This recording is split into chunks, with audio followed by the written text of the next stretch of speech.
तीन बहनों की लालची भाभी। करिश्मा, रेशमा और मनीषा तीन बहनें हैं। उनका एक भाई भी है, मयंक। मयंक अपनी बहनों को बहुत प्यार करता है, लेकिन मयंक की पत्नी सविता इस मामले में मयंक से बिल्कुल ही अलग है। वो अपनी ननदों का जितना बुरा कर सकती है उतना बुरा करती ही रहती है और अपनी ननदों पर हुक्म भी चलाती है। करिश्मा, करिश्मा, तुमने अभी तक नाश्ता नहीं बनाया?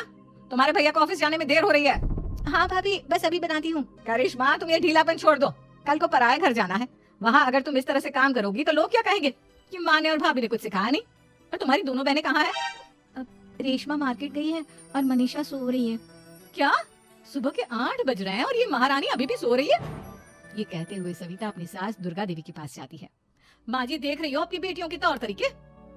क्या हुआ बहू, सुबह सुबह क्या कर दिया मेरी बेटियों ने? अरे एक तो अभी अभी उठकर किचन में गई है, दूसरी सुबह सुबह बाहर चली गई और तीसरी अभी तक सो रही है। क्या करूं मैं इन तीनों का, मैं तो परेशान हो गई हूँ। जा जाकर उठा उसे और रेशमा से मैं बात करती हूँ। सविता सीधा मनीषा के कमरे में जाती है और उसे कहती है, महारानी जल्दी उठो, सूरज सर पर आ गया है। भाभी थोड़ी देर और सोने दो ना, मैं रात को लेट सोई थी। वो क्या ना, यूनिट टेस्ट चल रहा है। शराफत से उठती है या नहीं, या फिर पानी की भरी बाल्टी डालूं तेरे ऊपर? नहीं भाभी, मुझे बिस्तर में नहीं नहाना, उठती हूँ मैं।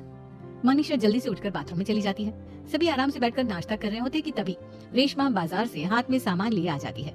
रेशमा को देखते ही सविता उस पर बरस पड़ती है। लो, आ गई महारानी। ऐसा भी क्या सामान लाना था जो सुबह आंख मलते ही बाजार की तरफ रवाना हो गई? भाभी, कल आप ही तो चीख रही थी कि घर का सारा सामान मुझे ही लाना पड़ता है, घर में किसी को भी किसी काम से कोई लेना देना नहीं है। अब मैं बाजार जाकर सामान ले आई तो आपको इस बात से भी तकलीफ हो रही है? देख रही हो माँ जी, अपनी बेटी की जुबान कैंची से भी तेज चलती है।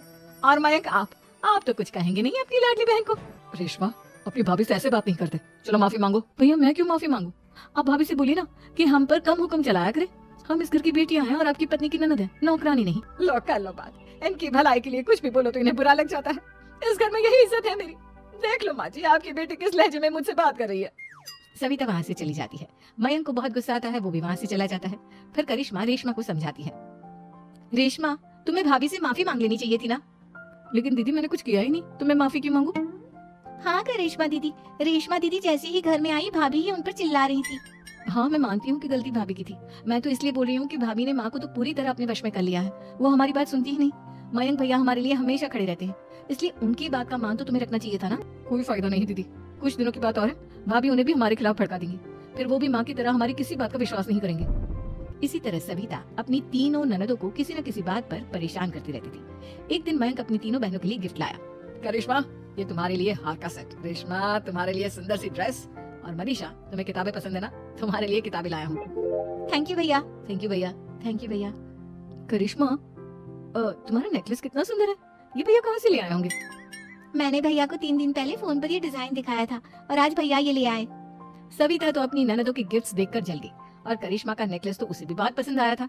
अपनी बहनों के लिए कितना अच्छा नेकलेस लेकर आए हैं, मुझे कभी कोई गिफ्ट नहीं दिया। मैं आज ही ये हार चुरा लूंगी। रात में सविता करिश्मा का हार चुरा लेती है और इसी तरह उसे अपनी ननदों की जो भी चीज अच्छी लगती वो उसे मांगती नहीं, बल्कि रात के अंधेरे में चुरा लेती। इसी तरह दिन बीतते गए और सविता ने मयंक के दिल में भी उसकी बहनों के लिए नफरत पैदा कर दी। एक दिन मयंक ने करिश्मा और रेशमा के लिए रिश्ता देखा और ये बात उसने घर में सबको बताई। माँ, करिश्मा और रेशमा के लिए बहुत अच्छा रिश्ता आया है, वो लोग कल इन्हें देखने आ रहे हैं। आप और सविता मिलकर सारी तैयारी कर लेना। ये सुनकर करिश्मा और रेशमा खुश हो जाती हैं, लेकिन सविता सोचती है, अगर इन दोनों बहनों की शादी हो गई तो घर और बाहर का काम कौन करेगा? मनीषा तो 1 नंबर की कामचोर है, उससे तो किसी बात की उम्मीद लगाना ही बेकार है। मुझे इस शादी को रोकना होगा। अगले दिन सभी लड़के वालों के स्वागत की तैयारी करने में लगे होते हैं। तभी मयंक अपनी बहनों से आकर कहता है, तैयार हो गई तुम दोनों? देखो, दोनों लड़के बहुत अच्छे हैं, मैं कोई कसर नहीं छोड़ना चाहता, इसलिए तुम उनके सामने अच्छे से बिहेव करना और अपनी भाभी से लड़ने मत लग जाना। करिश्मा, तुम वो नेकलेस पहन लो ना जो मैं तुम्हारे लिए लाया था। भैया, मैं बहुत देर से वो नेकलेस ढूंढ रही हूँ, लेकिन मुझे मिल ही नहीं रहा। क्या, तुमने नेकलेस खो दिया? तुम्हें पता भी है वो कितना महंगा था? तुम कोई काम ढंग से नहीं कर सकती। मयंक गुस्से में वहाँ से चला जाता है। थोड़ी देर बाद लड़के वाले भी आ जाते हैं। वो दोनों बहनों को पसंद कर लेते हैं और रिश्ता पक्का हो जाता है। लेकिन सविता के दिमाग में तो कुछ और ही खिचड़ी पक रही थी। वो पंडित जी के पास करिश्मा की कुंडली लेकर जाती है और उन्हें पैसे देकर करिश्मा की कुंडली बदलवा देती है। जब लड़के वालों के पास करिश्मा की कुंडली जाती है तो वो दुर्गा को फोन करते हैं। बहन जी, हमने करिश्मा की कुंडली अपने पंडित जी को दिखाई थी। आपकी बेटी की कुंडली नहीं बल्कि दोषों का पिटारा है। देखिए, मैं और मेरे पति इन सब बातों में बहुत विश्वास करते हैं, इसलिए हम आपकी बेटी से अपने बेटे की शादी नहीं करा सकते। इस तरह करिश्मा का रिश्ता टूट जाता है और सभी घर वालों को बहुत दुख होता है। अब कविता सोचती है, चलो करिश्मा का तो रिश्ता टूट गया, अब रेशमा का भी रिश्ता तोड़ना है। क्या करूं क्या करूं? अब सविता आवाज बदलकर किसी अननोन नंबर से रेशमा की होने वाले ससुराल में फोन करती है। हेलो, मैं कौन हूँ कौन नहीं ये आपके लिए जानना जरूरी नहीं, बस इतना सुन लो कि रेशमा का 2 साल से किसी के साथ अफेयर चल रहा है। बस रेशमा का रिश्ता तोड़वाने के लिए सविता का इतना कहना काफी था। अब रेशमा का भी रिश्ता टूट गया। मयंक और दुर्गा देवी ने रेशमा को खूब खरी खोटी सुनाई और उससे बार बार उस लड़के के बारे में पूछने लगी। आप दोनों मुझे क्यों परेशान कर रहे हो? अरे कोई लड़का होगा मेरी लाइफ में तो मैं बताऊंगी ना, जब कोई है ही नहीं तो कहाँ से लाऊं मैं कोई लड़का? तेरे होने वाले ससुराल वालों को फोन किसने किया था? माँ मैं नहीं जानती किसने फोन किया था, मैं सच कह रही हूँ। मैं तो पहले ही कह रही थी इसकी लगाम खींच कर रखो, लेकिन मेरी सुनता ही कौन है? आप चुप रहिए भाभी, ये सब आपका ही किया धरा है। अब तीनों बहनों को विश्वास हो जाता है कि ये सब उनकी भाभी ही कर रही है। तीनों बहनें अपनी भाभी को सबक सिखाने के लिए एक वकील कर लेती है और घर में हिस्सा मांगा। देखो भैया, माँ बाप की जायदाद में जितना बेटों का हक होता है उतना ही बेटियों का, इसलिए इस घर के 4 हिस्से होंगे और हमें अपना हिस्सा चाहिए। मैंने तुम्हारे लिए क्या क्या नहीं किया और तुम इस घर में हिस्सा मांग रही हो?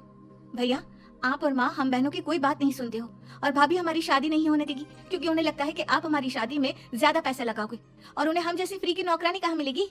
तो हम भाभी के साथ तो रह नहीं सकते, हम बहनों को अपना हिस्सा चाहिए। अरे तुम्हें शर्म आनी चाहिए अपनी भाभी पर ऐसा इल्जाम लगाते हुए, वो तुम्हारे बारे में कितना सोचती है। हाँ माँ, भाभी हमारे बारे में बहुत सोचती है, दिन रात बस यही सोचती रहती है कि किस तरह से अपनी तीनों ननदों को परेशान करूं, और कभी मुझे पढ़ने भी नहीं देती। दोनों बहनों का रिश्ता भी तो इन्होंने ही तोड़वाया है और रात में हमारे कमरे में आकर हमारी चीजें भी चुराती हैं। इसी तरह सविता की तीनों ननदें अपनी बात पर अड़ी रही। अब कोर्ट में तारीख भी शुरू हो गई। जब सविता को लगा कि उसकी तीनों ननद इतनी आसानी से नहीं मानने वाली, तो उसने अपने पति और सास को सारी सच्चाई बता दी और अपनी तीनों ननद से माफी मांगी। मयंक और दुर्गा को भी अपनी गलती का एहसास हो गया। अब सविता खुद करिश्मा और रेशमा के लिए अच्छा रिश्ता ढूंढती है और उनकी शादी करवाती है।